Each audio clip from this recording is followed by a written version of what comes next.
नमस्कार विद्यार्थियों, बाल मंदिर के इस YouTube चैनल पर मैं स्वरूप सिंह आपका हार्दिक अभिनंदन करता हूं।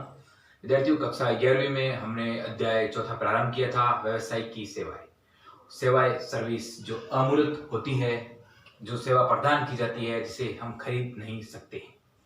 ये उपभोग के साथ या उत्पादन के साथ एक ही रूप में होनी जरूरी है। इसको अलग अलग आप प्रदान नहीं कर सकते। जिस प्रकार कोई वस्तु को हम बनाकर किसी गोदाम में रखकर बाद में बेच सकते हैं, मगर सेवा को अपन इस प्रकार एक गोदाम में नहीं रख सकते हैं। जिस प्रकार वस्तु को बेची जाती है उसके उपरांत ही सेवा प्रदान की जाती है। तो सेवाएं अमूर्त है। हमने विद्यार्थियों सेवाओं के बारे में तमाम प्रकार के मुद्दे मैंने जो लिए और उस सेवा के परिचय को गत वीडियो में समझाया। आज जो मेरा उद्देश्य है, इस लेक्चर के माध्यम से मैं व्यवसायिक सेवाओं के 4 बिंदु यानी 4 विशेषताएं मैं समझाऊंगा कि वास्तव में हम सेवा को किस प्रकार समझ सकते हैं, इसके अंदर कौन कौन सी विशेषताएं निहित होती है। सेवाओं की विशेषताएं, क्लास 11 अध्याय 4 व्यवसायिक सेवाओं के बारे में हम बात कर रहे थे विद्यार्थियों। सेवाओं की विशेषताएं, सेवाएं की विशेषताओं को हम 4 रूप में पढ़ेंगे। एक अमूर्त, एक असंगतता, एक अभिन्नता और एक इन्वेंट्री की इसके अंदर जरूरत नहीं रहती है। मुख्य रूप से 3 सेवाओं को मैं आज आपको बता दूंगा कि अमूर्त ये कैसे होती है और असंगतता कैसे होती है। अपने आप में नाम थोड़े कलिष्ठ है, मगर हम आराम से समझ पाएंगे। अमूर्त सेवाओं के बारे में जब मैंने बात की थी कि सेवाएं मूर्त ना होकर कैसी होती है, अमूर्त होती है। इसे महसूस किया जाता है मगर इसे देखा नहीं जाता है। असंगतता मतलब कि संगत नहीं होती है, ये असंगत होती है। असंगत कैसे होती है उसके बारे में हम बात करेंगे। और अभिन्नता यानी कि ये अभिन्न यानी कि भिन्न नहीं है, ये क्या है, अभिन्न है यानी कि एक रूप में भी चलती है। किस प्रकार चलती है इसके बारे में हम बात करेंगे। तो सेवा और इन्वेंट्री के तौर पर सेवाओं को हम नहीं रख सकते। इन्वेंट्री जिसे हम स्टॉक भी कह सकते हैं, माल के रूप में भी नहीं रख सकते। 4 बिंदु है। कौन कौन से बिंदु है? अमूर्त, अमूर्त है, असंगत है और अभिन्नता है। इसके अंदर अभिन्नता यानी भिन्न यानी अलग होना, अभिन्न यानी अलग नहीं होना। और इन्वेंट्री के रूप में, इन्वेंट्री के रूप में इन 4 बिंदुओं को हम विस्तारित रूप से समझने का प्रयास करेंगे। तो बढ़ते हैं अमूर्त। अमूर्त तो इसका पहला ही विशेषता है कि सेवा कैसी है, अमूर्त है। इसे हम देख नहीं सकते, इसे हम छू नहीं सकते, सिर्फ इसे हम महसूस कर सकते हैं। गौर करें विद्यार्थियों, इन्हें छुआ नहीं जाता। क्या आप कोई भी वस्तु खरीदते हैं, उस वस्तु को जैसे आपने खरीदा, जैसे आपने रेल की टिकट को खरीदा, क्या वो क्या है, वो सेवा है? नहीं। वो एक रेल की टिकट आपके हाथ में आ रही है, वो एक सेवा है। मगर उस रेल की टिकट जो आ रही है वो आपने खरीदी, वो वस्तु है। अब उस रेल की टिकट के माध्यम से आप रेल के अंदर सफर कर पाते हैं और रेल जो सफर करने का आपको सहयोग प्रदान करवा रही है वो सेवा है। वो जिसे आप छू नहीं सकते, जिसे आप अमूर्तता कह सकते हैं। आप फील कर सकते हो कि मैंने जिस प्रकार से उस रेल की सेवा को लिया। आप रेल की टिकट से यात्रा करके आ रहे हो और आप जिस प्रकार आ रहे हो और आप किसी को बताते हो मैंने उस प्रकार से रेल की सेवाएं हमने हासिल की, तो वो एक अमूर्तता है जिसे आप छू नहीं सकते। इन्हें आप छू नहीं सकते, ये अमूर्त होती है जिसे आप देख भी नहीं सकते। जैसे कि अगर उदाहरण की बात करें, डॉक्टर के इलाज का कोई भी स्वाद नहीं होता। डॉक्टर आपको इलाज करता है, बाकायदा फीस लेकर इलाज करता है या सलाह देता है, आपके अंदर वो स्फूर्ति आती है, आप स्वस्थ होते हो। क्या उसका स्वाद है? स्वाद ये है कि आप स्वस्थ हुए हो, मगर उसको आपने मुंह में चखा नहीं है। तो डॉक्टर के इलाज का कोई स्वाद नहीं होता है, आप सिर्फ उसे महसूस कर सकते हैं, फील कर सकते हैं कि वास्तव में आप स्वस्थ हुए हो। मनोरंजन छूने की चीज नहीं है, इन्हें सिर्फ महसूस किया जाता है, इन्हें सिर्फ अनुभव के द्वारा ग्रहण किया जाता है। जैसे आप मनोरंजन कोई कर रहे हो तो मनोरंजन भी आप फील कर सकते हो, इसे आप छू नहीं सकते हो। आप मनोरंजन करते हो और आप मनोरंजित होते हो, तो आपके अंदर जो भी मनोरंजन के दौरान आपके अंदर वो गतिविधि हुई उसे आप देख नहीं पाए, उसे आपने महसूस किया। या मनोरंजन को छू नहीं सकते। डॉक्टर जो इलाज करता है उसका स्वाद आप नहीं ले सकते, मगर आप उसे महसूस कर सकते हैं।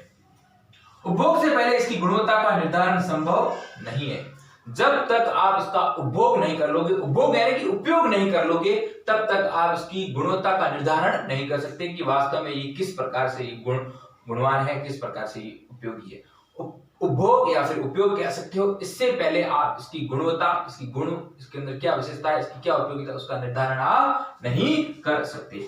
सेवा प्रदान करने वालों के लिए महत्वपूर्ण ये एक बात है, जो सेवा प्रदान करते हैं, यानी जो सेवा प्रदान करते हैं, जैसे बैंक वाले बैंकिंग सेवा देते हैं, रेल परिवहन वाले रेल की सुविधा देते हैं, और बड़ी बड़ी होटल्स वाले अपनी होटल की सेवा प्रदान करते हैं, और मोबाइल वाले मोबाइल की सेवा देते हैं। उनको एक बात ध्यान रखनी होगी, क्या ध्यान रखनी, गौर करें। सेवा प्रदान करने वालों के लिए महत्वपूर्ण बात यह है कि इच्छित सेवाओं को सृजित करते वक्त, जो भी किसी ग्राहक की जो इच्छित सेवाएं हैं उनको सृजित करते वक्त यानी उनको देते वक्त उसे सावधानी रखनी चाहिए, ताकि ग्राहक संतुष्ट हो सके। जो भी सेवा प्रदान करने वाले हैं, उनको जो ग्राहक की इच्छित है, उनको इच्छाएं हैं, उनको पूरी करने के लिए, जो इच्छित सेवाओं को पूरी करने के लिए उन्हें बिल्कुल सावधानी रखनी चाहिए कि वास्तव में ग्राहक को जो चीज चाहिए ग्राहक उसे संतुष्ट हो। जैसे कि अगर हम बात करें, डॉक्टर इलाज करता है तो इससे इलाज का उचित परिणाम आए। आप किसी डॉक्टर के पास इलाज करवाने गए, आपका सर दर्द बहुत ज्यादा होता है, आप किसी डॉक्टर के पास इलाज करवाने गए, अब डॉक्टर बिल्कुल ये ध्यान रखेगा कि मुझे इसका इलाज इस प्रकार करना है, इस प्रकार इसको सेवाएं प्रदान करनी है, ताकि संतुष्ट हो जाए, इसका इलाज सही हो जाए। और जब संतुष्ट हो जाता है तो तमाम प्रकार की वो सेवाएं बिल्कुल सुसर्जित होती है और वो सेवाओं से संतुष्ट हो जाता है। तो गौर करें विद्यार्थियों, ये कैसी है, अमूर्त है, इसे छुआ नहीं जा सकता है। डॉक्टर के इलाज को हम स्वाद नहीं चख सकते हैं, मनोरंजन को हम छू नहीं सकते हैं, ये सिर्फ अनुभव के द्वारा ग्रहण की जा सकती है, इसका हम महसूस कर सकते हैं। गौर करें, उपभोग से पहले इसकी गुणवत्ता का निर्धारण करना बिल्कुल भी संभव नहीं है। सदैव सेवा प्रदान करने वाले को ये महत्वपूर्ण एक चीज ध्यान रखनी चाहिए कि इच्छित सेवाओं को सृजित करते वक्त उसको सावधानी रखनी चाहिए, ताकि ग्राहक संतुष्ट हो सके। इस प्रकार मैंने डॉक्टर का उदाहरण दिया, डॉक्टर इलाज करता है, इसके इलाज का उचित परिणाम सामने आना चाहिए, ये सेवाएं प्रदान की जाती है। अगला बिंदु, असंगतता, यानी संगत नहीं होती कोई भी चीज, जैसे कि संगत हो, जैसे कि मैं अगर कहूं ये पेन की संगत क्या है, स्याही, ये इसकी संगत है। अब एक संगत नहीं हो, यहां ये क्या बात हो रही है कि संगत नहीं हो, यानी कि सेवा में एक रूपता अर्थात एक जैसी नहीं होती, सेवा में एक रूपता एक जैसी नहीं होती, एक रूपता सेवा में एक रूपता नहीं होती, एक जैसी नहीं होती, क्योंकि सेवा मूर्त नहीं है, सेवा मूर्त उत्पाद नहीं है।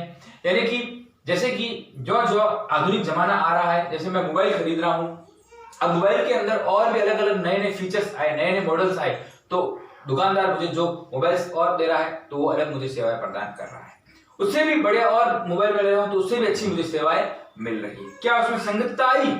नहीं आई। आप एक फ्रिज खरीदने गए, उससे भी अच्छा फ्रिज आप लेके आ रहे हो और उस फ्रिज की अलग अलग आपको सेवाएं मिल रही है, उस दुकानदारों के द्वारा भी सेवाएं दी जा रही है। मार्केट के अंदर अलग अलग दुकानदार होते हैं, अलग अलग उत्पादक होते हैं, अलग अलग सेवाएं देते हैं, सेवाओं में भिन्नता आती है, वो असंगत होती है, संगत उसमें नहीं होती है, संगतता नहीं होती, यानी सेवा में एक रूपता अर्थात एक जैसी नहीं होती है।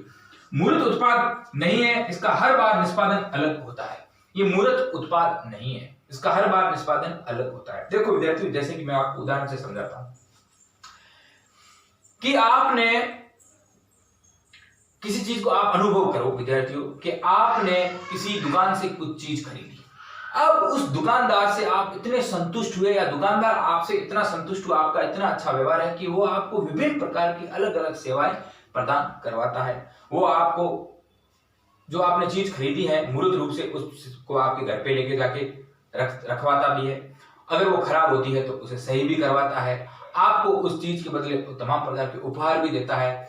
एक साल के अंदर वो 10 बार खराब हो रही है तो 10 बार अपने लोगों को भेजकर उसको सही भी करवा रहा है। और वही आप किसी दूसरे शहर में गए और वहां आप रहने लगे और आपने उस चीज को खरीदा और वहां का जो दुकानदार है जिससे आप इतने संतुष्ट नहीं है और वो आपसे इतने संतुष्ट नहीं है, आपका उनके अंदर इतना मिलनसार नहीं है, आपको वो इतनी सेवाएं नहीं दे पा रहा है, वो आपको आपके बार बार फोन करने पर भी उसका आदमी आकर उस वस्तु को सही नहीं कर रहा है। अब उस वस्तु को खरीदने पर आपको अपने घर तक नहीं पहुंचा रहा है, उसका अलग से वो भाड़ा ले रहा है। तो क्या ये सब सेवा संगत है? सेवा संगत नहीं है, क्योंकि सेवाएं दिखती नहीं है, सेवाएं अमूर्त होती है और इसका निष्पादन का मतलब परफॉर्मेंस अलग अलग जगह अलग अलग होता है। और मूर्त जो वस्तु होती है वो तो सेम है, जैसे कि आपने वो फ्रिज यहाँ खरीदा तो वो दूसरे शहर में भी जो फ्रिज खरीदा वो सेम है। सेवाएं अमूर्त होती है तो इसका निष्पादन भी भिन्न भिन्न होता है, अलग अलग होता है, तो ये असंगत है, एकदम सेम नहीं होती है। गौर करें विद्यार्थियों, मूर्त उत्पाद नहीं होने के कारण इसमें निष्पादन में फर्क आता है, निष्पादन यानी परफॉर्मेंस अलग अलग होता है। कस्टमर्स की अलग मांग होती है, अतः सेवा प्रदान करने वाले को ग्राहक की आवश्यकता अनुसार संतुष्ट करना पड़ता है, जिससे सेवाओं में परिवर्तन आता है। एक कस्टमर किसी दुकान पर खरीदने गया वस्तु और उसने खरीद ली वस्तु और बोला कि इस वस्तु को मेरे घर तक भी पहुंचाना होगा बिना भाड़े, भाड़ा आपका लगेगा। एक कस्टमर गया और वो कहता है कि ठीक है मैं अपने भाड़े से इसको पहुंचा लूंगा, मगर ये टूटना नहीं चाहिए, अगर टूट गया तो इसकी जिम्मेदारी आपकी होगी। अब जब वो कस्टमर को तमाम प्रकार के दुकानदार जो सेवाएं दे रहे हैं वो अलग अलग है, क्योंकि ग्राहक की सोच अलग अलग है, तमाम प्रकार के जितने ग्राहक उनकी जितने दिमाग अलग अलग, सबके दिमाग है, तो दुकानदार जो उनको सेवाएं प्रदान कर रहा है वो भी सेवाएं अलग अलग हो सकती है, क्योंकि कस्टमर की सोच अलग अलग होती है। तो कस्टमर की अलग मांग होती है, अतः सेवा प्रदान करने वाला ग्राहकों की आवश्यकता के अनुसार संतुष्ट करता है, जो उसकी आवश्यकता है उसके अनुसार संतुष्ट करना पड़ता है, जिससे सेवाओं में परिवर्तन आ जाता है। जैसे मोबाइल सेवा, अब मोबाइल की अलग अलग सेवाएं, कुछ दुकानों पर अपन मोबाइल खरीदने जाते हैं तो हमें उन सेवा के साथ में उसका एडेप्टर भी साथ में दे देते हैं, तमाम प्रकार कुछ फीचर्स भी अंदर डाल के दे देते हैं, रिचार्ज भी करके दे देते हैं। ऐसे अलग अलग जगह हैं और मोबाइल के अंदर परिवर्तन आते रहते हैं। ऐसे आधुनिक चीजों में कई चीजें ऐसी अपने उदाहरण के तौर पर ले सकते हैं जिनकी हमें अलग अलग सेवाएं मिलती है। तो इस प्रकार ये असंगतता हुई। अगला बिंदु है अभिन्नता। तीसरा बिंदु है अभिन्नता। गौर करें विद्यार्थियों, अभिन्नता से क्या तात्पर्य है।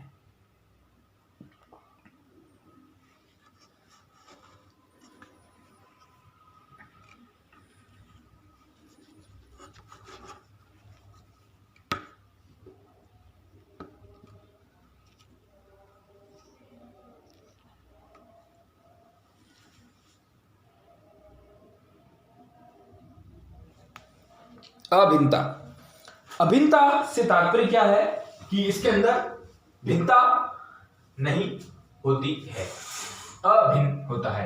भिन्न का मतलब होता है अलग होना, अभिन्न का मतलब होता है भिन्न नहीं होना। इसके अंदर एक इंपॉर्टेंट बात क्या होती है उसके बारे में हम समझेंगे। महत्वपूर्ण विशेषता इसकी है कि उत्पादन तथा उपभोग की क्रिया साथ संपन्न होती है। कोई भी वस्तु आपने उत्पादित की, उसको उत्पादन करने के बाद किसी ग्राहक ने उसको उपभोग के रूप में खरीदा, तो इस सेवा के अंदर उत्पादन तथा उपभोग की क्रिया साथ संपन्न होनी चाहिए। यूं नहीं है कि आपने कोई वस्तु को खरीदा, खरीद कर उसको गोदाम के अंदर रख लिया और सेवा अलग से आप दे रहे हो, तो नहीं हो सकता। इसके अंदर महत्वपूर्ण बात यह है कि ये उत्पादन तथा उपभोग की प्रक्रिया साथ साथ संपन्न होनी चाहिए। इससे यह प्रतीत हो रहा है कि उत्पादन एवं उनका उपभोग अभिन्न है, यानी कि एक रूप है। अभिन्न का मतलब क्या है, भिन्न नहीं है, एक रूप है। इससे क्या प्रतीत हो रहा है कि उत्पादन एवं इनका उपभोग, उत्पादन करना यानी कि प्रोडक्शन करना, ये उसका उपभोग यानी कि उसका उपयोग करना एक है, एक रूप में है। तो उसके साथ साथ सेवाएं भी प्रदान की जाती है, अलग से नहीं है। उदाहरण के तौर पे अगर हम बात करते हैं तो एक कार का निर्माण किया, आज इसको बेचा या एक माह बाद भी बेच सकते हैं, आज भी बेच सकते हैं इसको, या एक माह बाद भी बेच सकते हैं। सेवाओं के लिए ये संभव नहीं है, क्योंकि इसका उत्पादन और उपभोग एक ही समय होना चाहिए। आपने किसी कार का निर्माण कर लिया, आप उस कार को आज भी बेच सकते हैं, उस कार को आप भौतिक रूप से एक माह बाद भी बेच सकते हैं। मगर सेवाएं जब प्रदान की जाएगी, जब आप उस कार को सेवाओं के लिए ये निश्चित नहीं है कि एक ही समय हो, सेवाओं में ये निश्चित है कि एक समय होनी चाहिए। देखो गौर करें, सेवाओं के लिए संभव नहीं है, इसमें उत्पादन और उपभोग एक ही समय होना चाहिए। सेवा में यह संभव नहीं है कि आपने कोई वस्तु को खरीद बनाया और उसको अपने गोदाम के अंदर रख लिया, सेवा बाद में प्रदान कर पाओगे, नहीं। सेवा में ये संभव नहीं है, वस्तु में ये संभव है। सेवा में क्या संभव है, उत्पादन और उपभोग एक ही समय होना चाहिए। गौर करें विद्यार्थी, समझे। इसमें मुख्यतः इंपोर्टेंट क्या बात है, विशेषता यह है कि उत्पादन तथा उपभोग की क्रिया साथ साथ होनी चाहिए, संपन्न साथ साथ होनी चाहिए। इससे यह प्रतीत हो रहा है कि उत्पादन एवं उनका उपभोग अभिन्न है, यानी कि उत्पादन करना और उसका उपभोग करना, उसका उपयोग करना अभिन्न है, यानी कि भिन्न नहीं है, एक स्वरूप के अंदर है।